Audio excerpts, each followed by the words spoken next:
So I've been crunching the numbers and I've been doing the math, and according to my calculations, yep, there is a 0.0 chance I will be sleeping tonight. What is going on, everybody? Tom Shadowbash here, and if you love movies and TV like I do, then rest assured you are in the right place. And without further ado, let's jump into my review of the new horror film from A24, Undertone. Now, Undertone centers on the co-host of a paranormal podcast, played here by Nina Kiri, who starts to become haunted by these audio tapes that are sent her way for the show. It's a simple concept, it's a simple conceit, but there is boundless potential for a fun horror concept like this. It's not necessarily the most original concept, but it looked like it was going to be something different, especially from A24. Undertone is the kind of horror film that really crawls under your skin, sets up shop, and just stays there for a while. It seeps into your brain, messes with your thoughts a little bit, and definitely in dimly lit environments, you feel a little bit more uncomfortable than you usually do, and sleeping is just kind of out of the question. This is just another horror home run for A24, and it just goes to show you sometimes all you need is a good lead actress, a solid concept, and a director behind the camera who has got vision, creativity, and an affinity for this genre. And luckily here, you've got all three, and that's what makes Undertone such a fun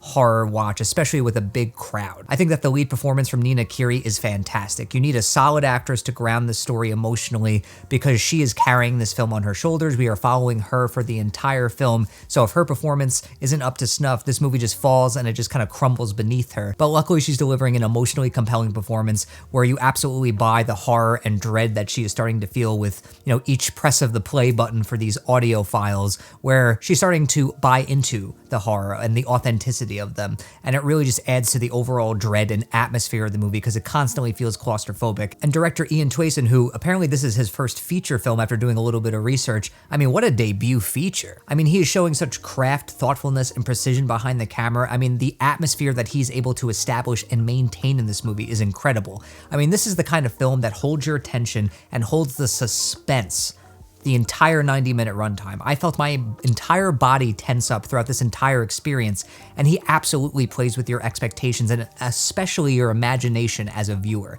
Your imagination is your worst enemy when watching Undertone, and he fully capitalizes on that and takes advantage of that to the film's benefit, and that's what makes it so scary. That's what makes it crawl under your skin because you're constantly looking at every frame thinking, is something gonna pop out? Is something gonna lurk in the background? And when it doesn't, it still makes you tense because you don't know when something is going to happen or if it's going to happen at all, and he knows that, and he plays with that so well. Every camera movement and frame feels intentional and thoughtful and meticulously crafted, and he makes great use of this one central location where the whole movie takes place, and I feel like he makes that entire environment feel so claustrophobic and immersive. And the sound design, holy shit. I saw this in a Dolby theater, and the sound design here is unreal. Not only is the sound design done with such pinpoint precision, but it is the shining star of this film by far and away. It is the creepiest part of Undertone, and I mean that in the best way possible. The sound is what makes this movie so scary, and that's something I think they've definitely showcased in the marketing. Like, this is definitely going to be more of an audio experience than it is a visual experience.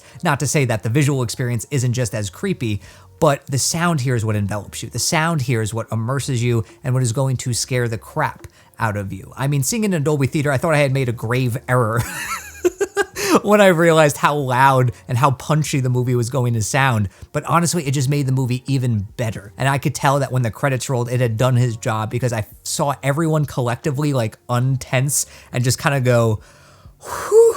And that's how you know you've made an effective horror film, and one that sounds pretty damn good. And this movie's a nice tight 90 minutes. It doesn't overstay its welcome. It knows what it's doing. It gets the job done, and it does that job well. And honestly, I guess the only little nitpicks I have with this film is that I do wish maybe there were a few more jump scares. I would say definitely go into this movie with the right expectations. This is not jump scare horror. This is psychological horror. So if you're a big fan of jump scare horror films and that's why you're seeing this movie, this one may not be for you. But if you like psychological horror, like horror movies that get under your skin and mess with your mind a little bit, this is absolutely going to be up your alley. And like I said, that's my jam, and it was absolutely a pleasure for me to watch. But still, I do wish there were maybe a few jump scares because it absolutely could have delivered on that front. And I feel like there were plenty of opportunities where it could have done that. But the less is more approach, I think, works more often than it doesn't. And I do wish that the film sold the emotional component of the story, which I think is kind of being obscured in a lot of the trailers. And I'm not going to spoil what that is, but I do wish that they kind of played into that a little bit more and developed that a little bit more, because I felt like there was such potential there and it was intriguing and I wanted to learn more about that, and we only got bits and pieces.